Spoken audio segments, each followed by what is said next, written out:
सुप्रभात बच्चों, आज हम अलंकार की बात करेंगे। Class 9th। मैं ओम प्रकाश गोस्वामी, केंद्रीय विद्यालय मुजफ्फरनगर, प्रथम पाली। बच्चों, अलंकार शब्द का शाब्दिक अर्थ होता है, अलंकार वर्ड का मीनिंग है आभूषण या गहना। अलंकार की परिभाषा की बात करते हैं। काव्य शोभाकरान धर्मान अलंकारान प्रचक्षते, अर्थात काव्य मीन्स कविता की सुंदरता बढ़ाने वाले कारक मीन्स कारण को अलंकार कहते हैं। अलम करोति सह अलंकार, अर्थात जो कविता को सुंदर बनाए, सुशोभित करे, उसे अलंकार कहते हैं। अलंकार का शाब्दिक अर्थ है आभूषण या गहना। महत्व, अलंकार का क्या महत्व कविता में? यद्यपि सुजात सुलक्षणा सुवर्ण सरस सुब्रत भूषण बिनु न विराजई कविता बनिता मित। अलंकार के महत्व को यहाँ पर कविता वनिता मीन्स स्त्री, मित्र मीन्स मित्र के संदर्भ में अलंकार का महत्व बताया गया है। यदि मित्र कितना भी सुशील गुण संपन्न हो और उसने सुंदर कपड़े, सुंदर आभूषण धारण नहीं किए हुए हैं, नहीं पहने हुए हैं, तो वह मित्र चार लोगों में सुशोभित नहीं होगा, सुंदर नहीं लगेगा। वैसे ही वनिता मीन्स औरत कितनी भी सुंदर हो, कितनी भी सुशील हो, गुण संपन्न हो, लेकिन उसने अच्छे सुंदर गहने, सुंदर साड़ियाँ यदि नहीं पहनी हुई हैं तो वह सुंदर नहीं लगती है। उसी तरह से कविता में चाहे भले ही कितने ही सुंदर वर्णों मीन्स अक्षरों का, शब्दों का प्रयोग किया गया हो, लेकिन यदि कविता में अलंकार का प्रयोग नहीं किया गया है तो वह सुंदर नहीं लगती है। इससे पता चलता है कि कविता में अलंकार का क्या महत्व है। अलंकार तीन प्रकार के होते हैं: शब्दालंकार, अर्थालंकार, उभयालंकार। शब्दालंकार जहाँ पर कविता की सुंदरता शब्दों के माध्यम से होती है। अर्थालंकार जहाँ पर कविता की सुंदरता उसके अर्थ से होती है। उभयालंकार जहाँ पर कविता की सुंदरता शब्द और अर्थ दोनों से होती है, वहाँ पर उभयालंकार होता है। आपके पाठ्यक्रम में कुछ शब्दालंकार हैं, कुछ अर्थालंकार हैं, केवल 7-8 अलंकार हैं। तो बात करते हैं सबसे पहले अनुप्रास अलंकार की, लेकिन इससे पहले एक बार और समझ लीजिए।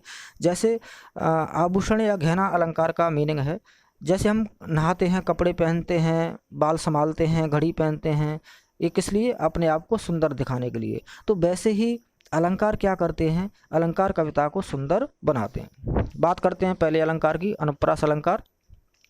जब किसी वर्ण मीन्स अक्षर की आवृत्ति मीन्स आना, जब कोई अक्षर बार बार आए एक से अधिक बार, जब कोई अक्षर बार बार एक से अधिक बार आए, क्रमशः कंटिन्यूस एक से अधिक बार आए, तब वहाँ पर अनुप्रास अलंकार होता है। जैसे तरन तनुजा तट तमाल तरवर भो छाए, रघुपति राघव राजा राम पतित पावन सीताराम, भगवान भक्तों की भयंकर भूर भीत भगाइए। अब इसमें पहले में त वर्ण की आवृत्ति हुई है, दूसरे में र वर्ण की आवृत्ति हुई है बार बार, तीसरे में भ वर्ण की आवृत्ति हुई है बार बार, इसलिए यहाँ पर कौन सा अलंकार है बच्चों? अनुप्रास अलंकार।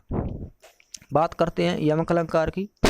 यमक का मतलब होता है जोड़ा। जब कोई शब्द जोड़े के साथ आए, दो या दो से अधिक बार आए और अर्थ क्या हो? अलग अलग हो, तो वहाँ पर यमक अलंकार होता है। जैसे कनक कनकते सौगुनी मादक था अधिकाय, या खाए बोरा जग वा पाए बोराए। एक कनक का मीनिंग है सोना, गोल्ड, और दूसरे कनक का मीनिंग है धतूरा, जो कि जहरीला फल होता है। इसमें पिक्चर में देख रहे हैं आप, गोल्ड के नीचे ये धतूरा है, इसको कनक भी कहते हैं।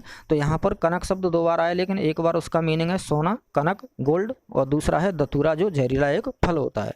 तो यमक कनक शब्द दो बार आया है, लेकिन उसका मीनिंग अलग अलग है, इसलिए इसमें यमक अलंकार है। तीसरा अलंकार है रूपक अलंकार। जब उपमेय को उपमान का रूप प्रदान कर दिया जाता है, या जब उपमेय का ही उपमान की तरह वर्णन किया जाता है, तब रूपक अलंकार होता है। उपमेय पर उपमान का आरोप किया जाता है। उपमेय मीन्स साधारण चीज और उपमान विशिष्ट फेमस चीज। जब किसी फेमस व्यक्ति, वस्तु या चीज का आरोप उपमेय पर किया जाता है, साधारण चीज पर किया जाता है, साधारण चीज को विशिष्ट चीज की तरह दिखाया जाता है, तब वहाँ पर क्या होता है? रूपक अलंकार होता है। जैसे देखिए, उदित उदयगिर मंच पर रघुबर बाल पतंग, विकसे संत सरोज सब हर्षे लोचन भ्रंग। और एक और ख़ास बात है बच्चों इसमें रूपक अलंकार में, जब एग्जाम्पल की व्याख्या की जाएगी, एक्सप्लेन किया जाएगा, तो बार बार उसमें रूपी शब्द आता है। जैसे उदयांचल उदित उदयगिर, गिर मीन्स पहाड़, उदयांचल पर्वत रूपी मंच पर, रघुबर यानी भगवान श्री राम रूपी बाल यानी सुबह के सूरज, जैसे ही मंच पर पहुँचे, विकसे संत सरोज सब, संत रूपी सज्जन रूपी कमल खिलने लगे और उनके हर्षे लोचन भृंग, उनके नेत्र रूपी भौरे खिलने लगे, प्रसन्न हो गए कि अब भगवान श्री राम सीता स्वयंवर में जो शिव जी का धनुष है उस पर प्रत्यंचा अवश्य चढ़ा देंगे और इस तरह से सीता जी का विवाह भगवान श्री राम से हो जाएगा। तो यहाँ पर रूपक अलंकार है। अगला है उत्प्रेक्षा अलंकार।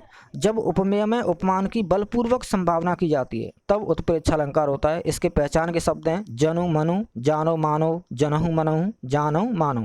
यदि इनमें से कोई शब्द आता है उदाहरण में तो वहाँ पर उत्प्रेक्षा अलंकार होगा। इसमें उपमेय में उपमान की बलपूर्वक संभावना की जाती है। उपमेय मीन्स साधारण वस्तु या साधारण व्यक्ति और उपमान मीन्स विशिष्ट चीज, विशिष्ट व्यक्ति, फेमस व्यक्ति।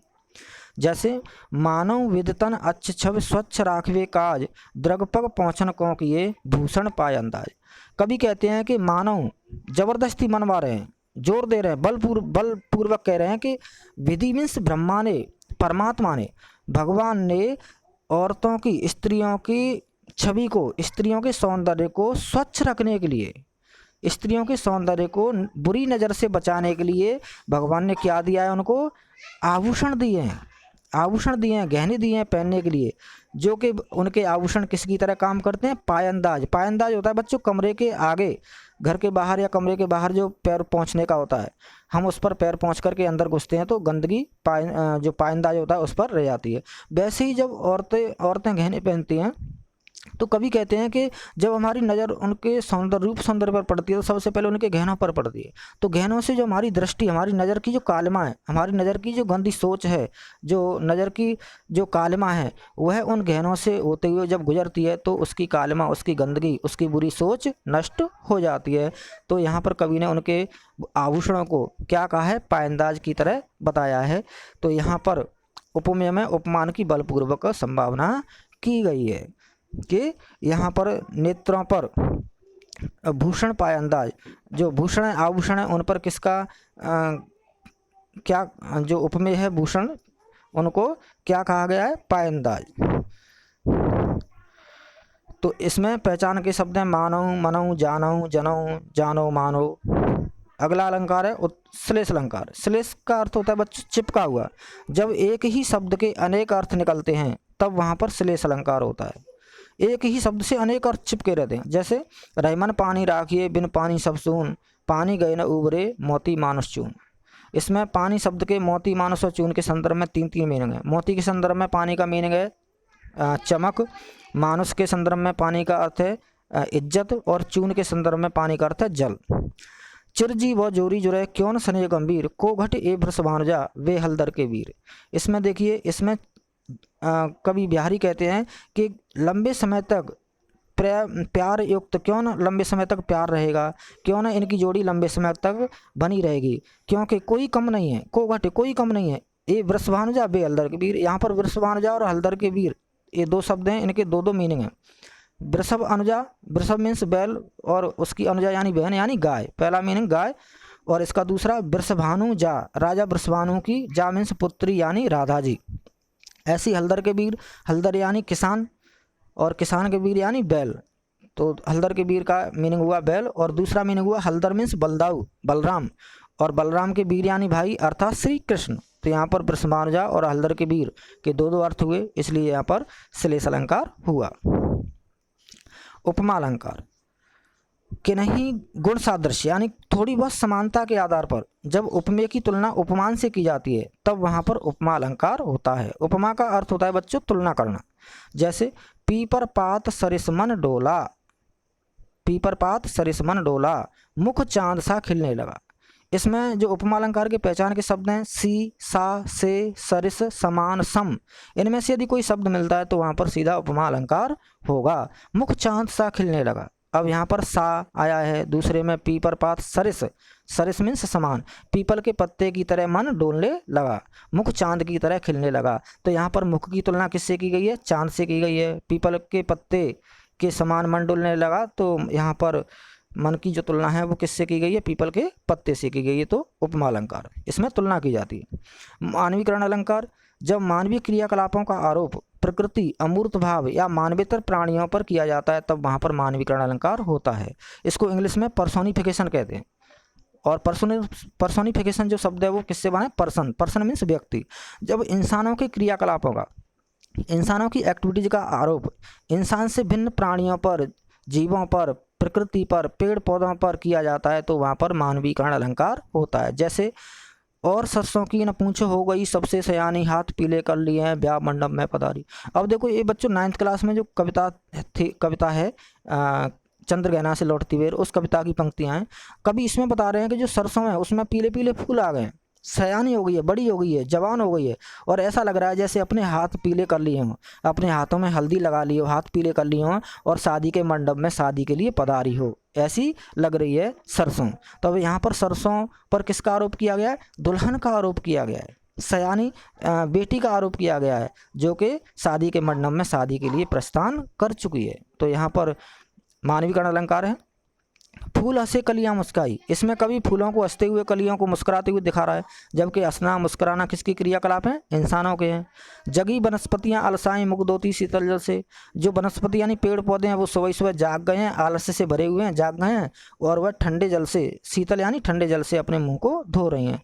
तो जागना, मुँह को धोना, ये सब किसके क्रियाकलाप हैं? इंसानों के। लेकिन कवि यहाँ पर वनस्पति यानी पेड़ पौधों को दिखा रहा है। तो जब इंसानों के क्रियाकलापों का आरोप इंसानों से भिन्न प्राणी, पदार्थ या भावों पर किया जाता है तो वहां पर मानवीकरण अलंकार होता है। इंग्लिश में इसको पर्सोनिफिकेशन कहते हैं। बच्चों यदि वीडियो पसंद आए तो सब्सक्राइब करना, लाइक करना, कमेंट भी करना। धन्यवाद।